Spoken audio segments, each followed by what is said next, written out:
პირველი სტუმარი არის გიორგი ტომასიანი, საერთაშორისო ურთიერთობების სპეციალისტი, მეორე სტუმარი იქნება ირაკლი მელაშვილი, პოლიტიკის ანალიტიკოსი.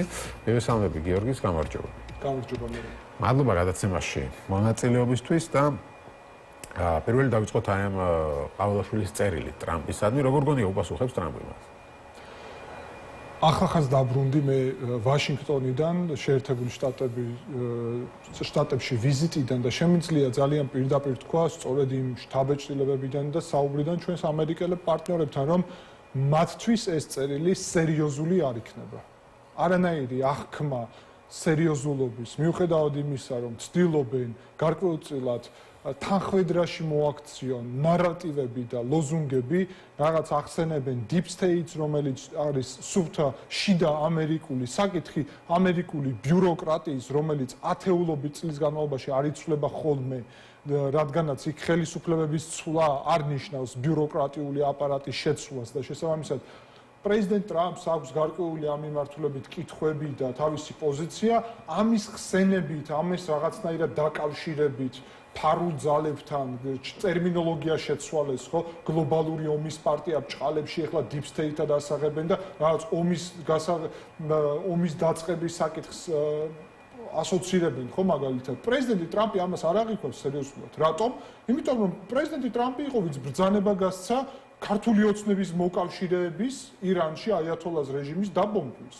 და როცა აქედან თბილისიდან ამბობენ, რომ გლობალური ომის პარტია აკეთებს ამას, პრეზიდენტ ტრამპს გულისხმობენ და ამავდროულად მას ადანაშაულებენ ამაში პრაქტიკულად, მეორე მხრივ უნდათ რომ deep state-ის ნარატივში ჩაჯდენ, რომელიც არის სუფთა შიდა პოლიტიკური თემა, ან მაგალითად იქ რომ პროპაგანდას ახსენებენ რაღაცა ტრადიციულ ღირებულებებს. ჯერთი ამერიკაში ისეთი ტრადიციული ღირებულებებია, რომ ქართული ოცნება ეხლა არის მაგ ნარატივში შესული. არავის ხო არ დაუწყე, რომ 2012 წელს ლიბერალური დღის წესრიგით მოვიდა ხელისუფლებაში ქართული ოცნება და ეს ფერის ცვალება პოლიტიკური, რომელიც მათ როგორც აწყობთ, ისე ახორციელებენ, მოკლე მეხსიერება ამერიკაში ნამდვილად არ აქვს. შესაბამისად, არანაირი სერიოზული აღქმა, თან იქ დადანაშაულების კონცეფცია არის გარკვეულწილად, რომ თქვენ ყველას მიაქციეთ ყურადღება და რუსეთთან პარტნიორობა არ არის. ამერიკას არ აღუდგენია პარტნიორობა, მე იქ ვიყავი, როცა ანკორიჯში, ალასკაში იყო შეხვედრა და შეერთებულ შტატებში ვიყავი და მსჯელობა იყო ამაზე საკმაოდ აქტიური. ეს ვიზიტი პუტინის და შეხვედრა იყო კონკრეტული დღის წესრიგით, რომელიც გულისხმობს პირველ რიგში ბირთვულ სახელმწიფოებს შორის გარკვეული დიალოგის ფორმატის არსებობას ნებისმიერ შემთხვევაში, რაც არის ძალიან მნიშვნელოვანი. კარიბის კრიზისის დროსაც კი იყო ასეთი დიალოგი და ამის შეწყვეტა არ მოხდება.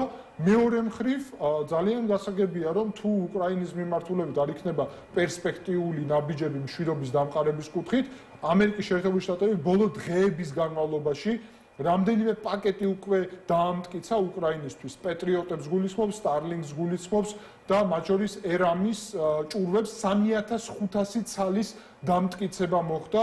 მიწოდება დაიწყება უკრაინისთვის, სპეციალურად უკრაინისთვის შექმნილი ჰაერი მიწა კომპონენტია სპეციალური ჭურვები. შესაბამისად, შეერთებული შტატები იწყებენ უკრაინის მომარაგებას იარაღით, იმისთვის რომ პუტინი აიძულონ მშვიდობის პროცესზე წასასვლელად. დაერდროულად ახლა უნდა მათ შორის შევხედოთ გლობალურ პროცესებსაც, ხო, ინდოეთი მაგალითად რით არის უკმაყოფილო ამერიკული ტარიფებით. რას უკავშირდება ეს ტარიფები, რომ რუსულ ნავთობს ყიდულობს. შესაბამისად, რაზეა საუბარი, რა რუსეთთან პარტნიორობის აღდგენა.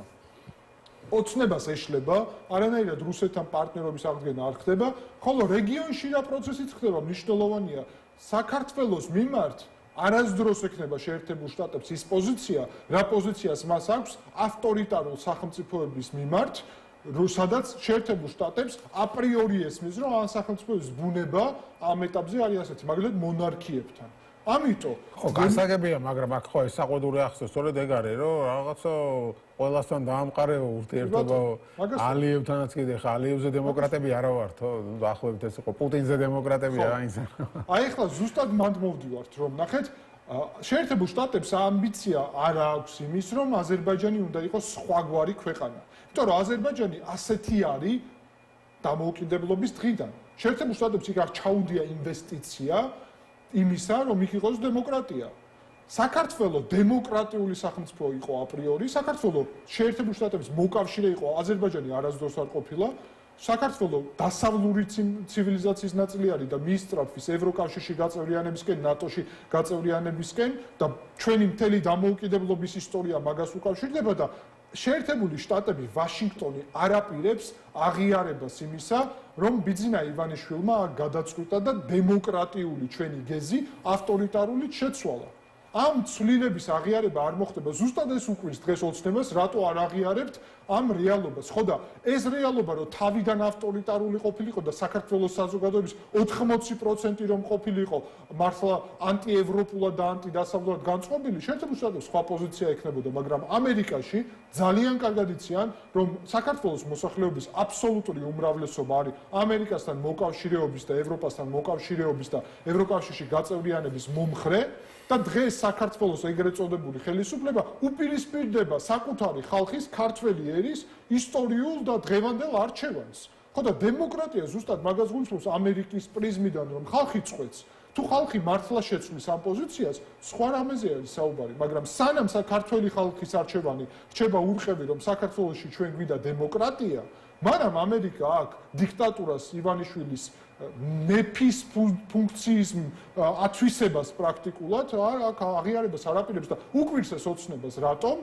სწორედ ამიტომ. ხო, კი ბატონო, რა ხდება რეგიონში? ამ ხრივ შევხედოთ, ეხლა ჩვენ არ ყოფილვართ ეთერში მას შემდეგ, რაც ეხლა ფაშინიანი და ალიევი შეხვდნენ ტრამპს თეთრ სახლში, ხელი ჩამოართვეს, მოეწერა შეთანხმება ამ დერეფანთან დაკავშირებით და ნუ ჩვენ ხედავთ ეხლა ფაშინიანი რო ავიღოთ, ხო? შევადაროთ ეხლა ფაშინიანი და კობახიძე. კობახიძე ვერც ამერიკაში ხდება ვერავის, ვერც ევროპაში ხდება ვერავის, ფაშინიანი ერთ დღეს თეთრ სახლში ხდება პრეზიდენტ ტრამპს, მერე ევროკავშირის ლიდერს პასპინძლობს ერევანში ურსულა ფონ დერ ლაიენს, აგერ ხა ჩინეთში ჩავიდა, იქ ჩინეთის ხელმძღვანელი ხდება, ირანში ჩადის, იმათაც ხდება და ახლა პუტინსაც შეხვდა. ხო, და ნუ ეს ჩვენები ვერც იქეთ, თითქოს ვერც აქეთ სათავშოში არიან გაჩხერილები, ხო? და აი ეს მაინტერესებს, ანუ რეგიონში შენი განსახადე რა ხდება. ამავე დროს ვადენებ თვალყურს აზერბაიჯანის და რუსეთის ურთიერთობის დაძაბვას. და ჩვენ სად ვართ ამ ვითარებაში? ძალიან კარგი კითხვაა და ყველაზე აქტუალური. ნახეთ, სომხეთი ბოლო 30 წლის განმავლობაში იყო რუსეთის გუბერნია. დღეს სომხეთი ხშირად იყენებს დღის წესრიგში სიტყვა სუვერენიტეტს და ქართული ოცნებაც იყენებს ამ სიტყვას და შორიდან რომ დააკვირდა გეგონება რომ რაღაც ერთნაირი პროცესები მიმდინარეობს, არა და საპირისპირო პროცესებია.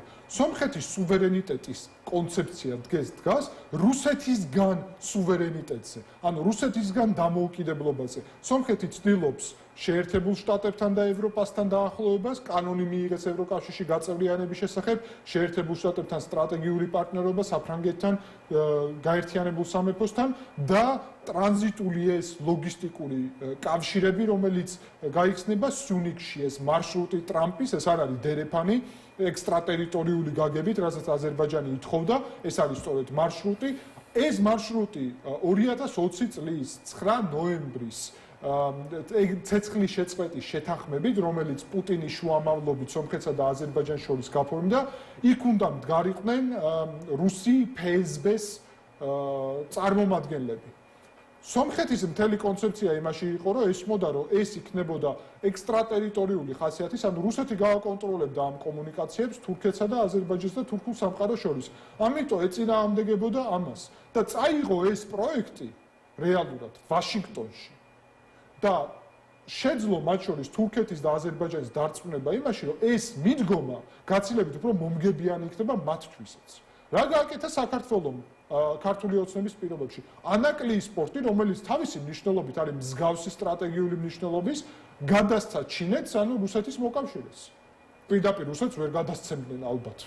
გაუჭირდებოდათ. შესაბამისად, წაართვა ამერიკელებს, ანუ სომხეთმა წაართვა რუსეთს და ანუ ჩინეთს მათ შორის, იმიტომ რომ მოკავშირეები არიან ირანსაც, ირანის უკმაყოფილოება. ხო, აი ეგ მაინტერესებს, ირანთან ძალიან ახლო კავშირები აქვს ხო სომხეთს? მუდმივად. და შესაბამისად ირანის მხრიდან მოისმინა პაშინიანმა თითქმის რომ ჩვენ აქ ჩვენ საზღვართან ამერიკელებს არ დაუშვებთო და ეს ამდენად შეიძლება მან ჩაშალოს ეს. თავიდან იყო პირველი დღე იყო პრაქტიკულად როცა მათ არ ესმოდათ ეხლა ეს შეთანხმება რაც გულისხმობს, როგორც კი გაარკვიეს და სომხეთიდან იყო ამაზე კომუნიკაცია, რომ ეს არ არის ირანის წინააღმდეგ მიმართული, სომხეთის სუვერენიტეტი ამ ტერიტორიებზე არ იცვლება, შეერთებული შტატების ჯარის განლაგება საზღვარზე ირანის არ მოხდება, შესაბამისად არანაირი საფრთხე ირანს არ ექნება, ირანი დღეს მომხლე არის ღიად თქვეს უკვე რომ ჩვენ არ ვეწინააღმდეგებით. ამას ოღონდ მთავარია რომ სომხეთის სუვერენიტეტი და ტერიტორიული მთლიანობა იყოს დაცული, ოღონდ ეს ირანს სჭირდება, იმიტომ რომ თურქეთი და აზერბაიჯანი არ გაერთიანდნენ ხმელეთით, იმიტომ რომ საზღვრის იქეთა მხარეს ირანში ცხოვრობს დაახლოებით 20 მილიონი ეთნიკურად თურქული წარმოშობის აზერბაიჯანელი და სეპარატიზმის საფრთხე არსებობს. მოკლედ ირანს თავისი პრობლემები აწუხებს, მაგრამ ჩვენო დავუბრუნდეთ იმ მთავარ კითხვას. მოაგვარა სომხეთმა. მოგვარებული არის ეს საკითხი. ჩვენო დავუბრუნდეთ მთავარ კითხვას, აი განსხვავება საქართველოს და სომხეთს შორის. სომხეთი კონკრეტულად სომხეთმა გააკეთა არჩევანი დასავლეთის მიმართულებით. თუმცა ცდილობს წრები არ გააჩინოს აღმოსავლეთში. ჩინეთთანაც აქვს პარტნიორობა, ირანთან ცდილობს მეზობელი სახელმწიფოა და შესაბამისად საქართველოსთან განსხვავებით საზღვარი აქვს და სხვა ვითარება, ამერიკას ეს ყოველთვის ესმოდა, საქართველოს მიმართ კრიტერიუმები სხვა არის, იმიტომ რომ საზღვარი არ გვაქვს ირანთან და შესაბამისად სხვა ვითარება და ამავდროულად რუსეთთანაც ცდილობს ისე გააკეთოს, რომ პუტინსაც შეხვდა. ხო? აი ამ დავასრულებ ამ მიმართულებას რომ ცდილობს ისე გააკეთოს რომ არ იყოს ემბარგო, არ იყოს სომხების იქედან გაძევება, რაც საქართველოს აქვს გავლილი, იმიტომ რომ ეს საფრთხეები არსებობს. შესაბამისად, რეალურად პუტინი გადააგდო ფაშინიანმა ვაშინგტონის შეთანხმებით, მაგრამ ეხლა ხვდება მას იმისთვის რომ თლად ეს მტრობაში არ გადააქციოს, ეს არის დიპლომატია, მაგრამ საქართველოს ამავე დროს ჯერ ერთი ამერიკული პროექტი აქ წაართვა და ჩინეთს გადასცა. მეორე ჩვენი მოკავშირე უკვე სომხეთის მოკავშირე არ იყვნენ ამერიკა და ევროპა, ეხლა ხდებიან მოკავშირე ამერიკა და ევროპა მტრად გადაქცია, ნეიტრალურად არა, მტრად. დღეს საქართველო არის ანტიამერიკული, ანტიევროპული კონსპირაციების თეორიებით მართული ქვეყანა და ამავდროულად საქართველო დაახლოვა რუსეთს, სომხეთი შორდება ამ რუსეთს. ხო და პუტინი რამდენად გაუტარებს ასე რაც არ უნდა შეხვდეს ფაშინიანი იქ რაღაცა თბილი სიტყვით ელაპარაკოს ხო ხედავს რეალობად რა ხდება ხო იქ კანონი ევროკავშირთან ევროკავშირის გაწევრიანებაზე აქ აგერ ასე ვთქვათ ტრამპის მარშრუტი ამ ყველაფერზე ხო პუტინის რეაგირება როგორ შეიძლება იყოს იდეაში რამდენად აქვს შანსი სომხეთს რომ მას თავი დააღწიოს რეალურად თქვენ გახსოვთ რომ ჩვენ ამ ეთერშიც გვისაუბრია რომ საქართველოს მეშვეობით რუსეთი ანუ ბიძინა ივანიშვილის რეჟიმის მეშვეობით აწყობს de-facto ბლოკადა სომხეთისთვის ეს მნიშვნელოვანი პრობლემები იყო უკვე სომხეთისთვის და მათ შორის ეს კომუნიკაციების გახსნა თურქეთთან აზერბაიჯანთან ამასაც უკავშირდება. ეხლა მოსალოდნელი არის რომ რუსეთს შეუძლია ემბარგოს გამოყენება, მათ შორის საქართველოს მეშვეობითაც კიდევ უფრო ჩაკეტოს საზღვარი. ირანში ხო პრობლემები მუდმივად არის, იმიტომ რომ საომარი მდგომარეობა დასრულებული არ არის, ნებისმიერ დროს შეიძლება აღდგეს ომი ისრაელსა და ირანს შორის, ან შეერთებულ შტატებსა და ირანს შორის, იმიტომ რომ ბირთვული პროგრამის გაგრძელებას აპირებენ აიათოლას რეჟიმი და პრობლემებს იზიდავენ ამით თვითონ. ამავდროულად, ამიტომ სომხეთი მიმართულია იმისკენ, რომ შეამციროს რუსეთისგან მომდინარე საფრთხის ალბათობა. თურქეთთან და აზერბაიჯანთან საზღვრის გახსნით, მათ შორის თანამშრომლობით შეიძლება გაზის შესყიდვის პროცესის დაწყებაც აზერბაიჯანთან, ტვირთების ტრანზიტი თურქეთის ტერიტორიებით, რა თქმა უნდა არის საფრთხე სომხური დიასპორის რუსეთში გაძევების ან ზეწოლის მიმართულებით, რაც ჩვენ გავლილი გვაქვს 2006 წელს, როცა ქართველების დეპორტაცია მოაწყეს იქედან. ეს ყველაფერი ვიცით, მაგრამ სომხეთს დიდად არჩევანი არ აქვს ამ მიმართულებით, შესაბამისად, თუ რუსეთი წავა ამ ნაბიჯებზე, იძულებული იქნება ადაპტირდეს ამ ახალ რეალობას. ერთადერთი მთავარი საკითხი ის არის, რომ რუსეთი მაინც ცდილობდა სახელმწიფო გადატრიალების მოწყობა სომხეთის შიგნიდან, თავისი აგენტურის მეშვეობით, განსაკუთრებით ეკლესიის მიმართულებით და მოქალაქე კატრიჯ ნერსისიანი, რომელიც ცნობილია როგორც გარეგინ მეორე პატრიარქი, თუმცა უკანონოდ იკავებს ამ პოზიციას, ერთ-ერთ ავანგარდში იყო, ეხლა კიდე შეხვდა რუს ოლიგარხ სამველ კარაპეტიანის პარტიის წევრებს, პირდაპირ ღიად, ანუ ოპოზიციურ პოლიტიკოსად გადაიქცა კატრიჯ ნერსისიანი. ხოლო ცდილობენ გადატრიალებას, იმიტომ რომ რუსეთს ეხლა არ აწყობს ეს ვითარება. ყოველთვის აღიქმებდა, რომ სომხეთი არის მისი გუბერნია, რომელიც ეხლა ცდილობს ვაშინგტონში. აქედან როგორ გამოძვრება ხდება ფაშინიანი. ხო და ოპოზიციის ჩვენ ხედავთ აზერბაიჯანთან რა ხდება, ხო, დაიძაბა ურთიერთობა აზერბაიჯანთან და უკვე ისმის რუსეთში მოწოდებები, ასე ვთქვათ, მათი სახელმწიფო მედიიდან და სალავიოვია, ხო, ის კაცი გვარად, რომ აი დავარტყათ აზერბაიჯანს და იქაც ერთი სპეცოპერაცია ჩავატაროთ ის ამბობს და ან იქ დაიწყო დევნა აზერბაიჯანული დიასპორის მათი ლიდერების დაკავება.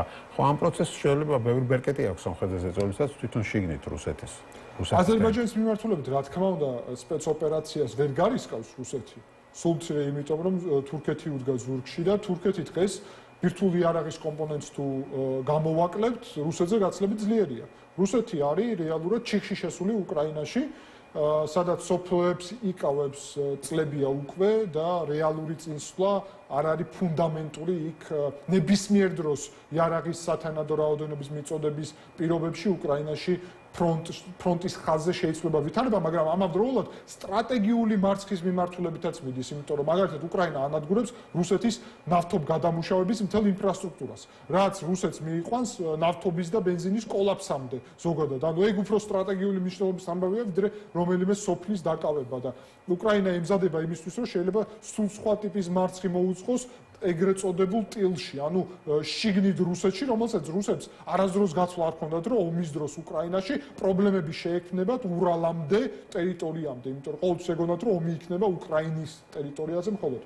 ამ ვითარებაში აზერბაიჯანთან ვერაფერს ვერ გარისკავენ, მით უმეტეს სომხეთის გავლით კომუნიკაციები თუ გაიხსნება და სომხეთსაც ეგ აწყობს, გეოპოლიტიკა უცნაური რაღაც არის, დღეს სომხეთს აწყობს, რომ აზერბაიჯანი მყარად იყოს იმ კუთხით, რომ რუსეთი არ შეიჭრეს რეგიონში, იმიტომ თუ შეიჭრება და აზერბაიჯანს დაიკავებს ამ ტერიტორიას, სომხეთსაც დაიკავებს აუცილებლად. საქართველოსაც დაიკავებს. ხო, ეხლა მეორე მომენტი არის, რომ ყველაზე სახიფათო ჩდება აქ საქართველო, რომელიც პრორუსულ ლოგიკას ატარებს. რეალურად საქართველოს მიმართ ეხლა ნდობა არც ერევანში, არც ბაქოში მაღალი არ არის. იმიტომ რომ ყველას ესმის, რომ რუსი ოლიგარქი დღეს ატარებს იმ პოლიტიკას, რომელიც დასჭირდება მოსკოვს.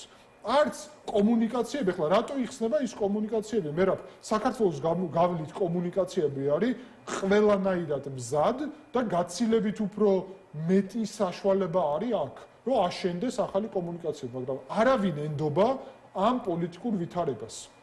იმ ვითარებას, როდესაც სუვერენული საქართველო ნამდვილად არ არის, რასაც ქართული ოცნება ატყუებს საქართველოს მოქალაქეებს, საქართველო დღეს არის რუსეთის გუბერნიად გადაქცეული და მე მინდა პირდაპირ თქვა, რომ თუ ჩვენ მომდევნო წლების განმავლობაში ამ ვითარებას არ შევცვლით, ანუ საქართველოში თუ არ აღდგება მკვეთრად პროდასავლური, მაგრამ დანარჩენ მოთამაშეებთან, როგორც სომხეთი წარმოებს ამ პოლიტიკას. ბიძინავანში ხო აქებდა სომხეთის პოლიტიკას, გახსოვს ხო? აგერ სომხეთის პოლიტიკა დასავლეთის მოკავშირე დანარჩენებთან ისე რომ კარგი ურთიერთობა. ხო, ეგ არის მთავარი კითხვა, ხო, ქართულ ოცნებას. თუ ამას არ გავაკეთებთ, საქართველო დაკარგავს მთელ ტრანზიტულ შესაძლებლობებს. აღარავინ იფიქრებს საქართველოზე ტრანზიტის ორგანიზებას. ეს მარშრუტი თუ გაიქმნა, ხო? მაგას ეს ხო ამ მარშრუტის გახსნას ხო რამდენიმე წელი ჭირდება დაახლოებით. ხო და ეს რამდენიმე წელი ის მარშრუტი თუ გაიხსნება და საქართველოში აი ეს ვითარება, ეს ჩიხი, რომელიც დღეს გვაქვს, პოლიტიკური, გეოპოლიტიკური, ეკონომიკური თუ დარჩება, არავინ აღარ გათვლის ახალ კომუნიკაციებზე და საქართველო გახდება გეოპოლიტიკური ჩიხი, არადა იყო გეოპოლიტიკური ცენტრი და გახდებით რუსეთის გუბერნია, კიდევ ერთი, სადაც არაფერი არ ხდება, იმიტომ რომ რომელი ჩინეთი, რომელი შეერთებული შტატები, ევროკავშირი ან რეგიონალური მოთამაშეები გათვლიან საქართველოზე ტრანზიტს, სადაც განჭრეტადი არ არის საქართველოს პოლიტიკა. იქ ტრამპის მარშრუტი რო შემოდის, განჭრეტადია, შენ იცი რომ ათეულობით წლით იქ იქნება გასაგები ლოგიკა მარშრუტების და კომუნიკაციების. ქართულ ოცნებასა ერთ-ერთი მთავარი კითხვა არის ეს, რომ მე მესმის დაბალანსების პოლიტიკა, მესმის რუსეთის არგაღიზიანების პოლიტიკა, ყველაფერი მესმის, მაგრამ რუსეთის არგაღიზიანების პოლიტიკა რატო მოითხოვდა დასავლეთის გინებას?